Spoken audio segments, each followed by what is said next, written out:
Kara whiua ana te taone o ngā motu I Taranaki e te āwha. Haere mai, te ropu, kai te aki nā whiua. Ahakoa te kino o te rangi e haro kua tonu ana a Ngati Te Whiti. He rangi nui, he rangi manahau ki e tēnei, no te hapu I tēnei.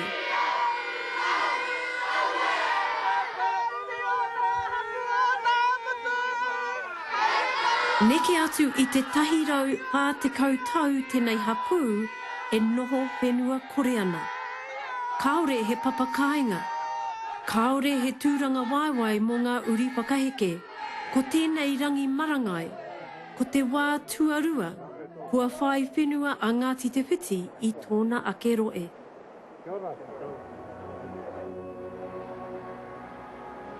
Nā te Grey Institute Trust o te hāhiwe tiriana I tā koha mai I te whenua ki a Ngati Te Whiti. Te kau eka, te nui o te whenua nei, e karangatia ana ko rangi ātea. I e nei rā, kei rangi ātea e tū ana, tētahi kura kaupapa Māori, tētahi kohanga reo, tētahi whare ratani o, me tētahi ware wānanga. This site, from my memory, was bought by the Methodist Church some years ago, a number of years ago, maybe 40 or 50 years ago, by the Methodist Church, and they were going to set it up for education, as you've said, for young boys. That didn't quite work out, so it became a hostel for Māori women, and I think to that extent it was a continuation of the mission house down on St Albans Street, where that was the first rangiatea, and that was a hostel, and then this became the hostel.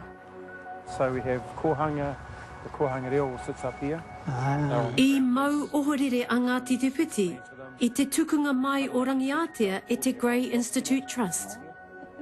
E kia ana ko te 1 miriona tāra, te wāriu o te whenua nei, kaore he whakahau a ture I runga I tēnei rōpū o te hahi, ki te whakahoki I a rangiatea ki te hapu nei. Nō reira, he aha te Grey Institute Trust I mahi pērā ai. Well, I think it's been given back to us because of the, there is a long history with the Methodist Church here. Way back in 1840, the chiefs sold, if you like, in inverted commas, some land to the Methodists.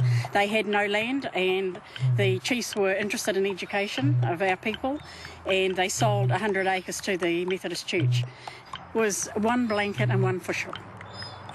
Yeah, that was the price. Down payment. Yeah, and that was the price that the church paid. Yeah. I'm not too sure of the legalities of it. I'm told that it was quite legal, but those were early days in the colony, and I can understand if there's some question about what happened then. It's really, I suppose, for the last 150 years, the only thing we've had is our urapa, and so the hapu's been essentially quite anonymous in the town, without a place to stand. Certainly that's changing now, and I think the hapu star is rising. And we now have land assets, significant land assets, and I'm finding now, especially when talking in the community, people know who we are and where we are. So really, prior to us getting that land back, it was probably just really the tenacity of hapu members is why the hapu has existed and survived. I'd like to say that I don't actually feel guilty about taking this land back. I'm not guilty. I feel happy about it. I feel it was the right thing to do. E mea nui tēnei kia mātou, no te hapu. Mai rā no I te rawa, kana hopo hara te hapu ne, ka rehe kāinga mō rātou, ara mai e tangata te toro I a rātou, nā, heiwe tō rātou kāinga, ka hari e rātou manuhiri, e Marae ke. Nā nea, ka nui te kōta ngākau, ko hoki mai no te whenua, e noho ngā no mō mātou.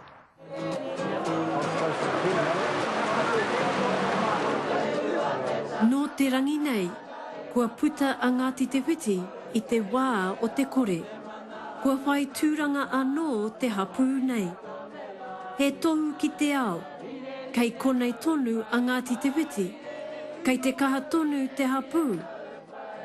Toi tū te whenua, toi tū te tangata. I think it was a real celebration for us. You know, I felt humbled at the generosity of Grace Institute Trust. That's the first time I've been to anything where we've actually sat as a group as tangata whenua. E kei o ngā roima tō ngā kaumā te o tātou tīwina. Kei te kaha anō te hekei o, kei te kaha anui te kō rātou ko hui mai te whenua nei. Well, I feel quite elated. I think it is generous. I mean, you know, it's probably doesn't match what our present was to them or our gift, but however, I think, you know, as far as I'm concerned anyway, we'll take anything and take it with grace.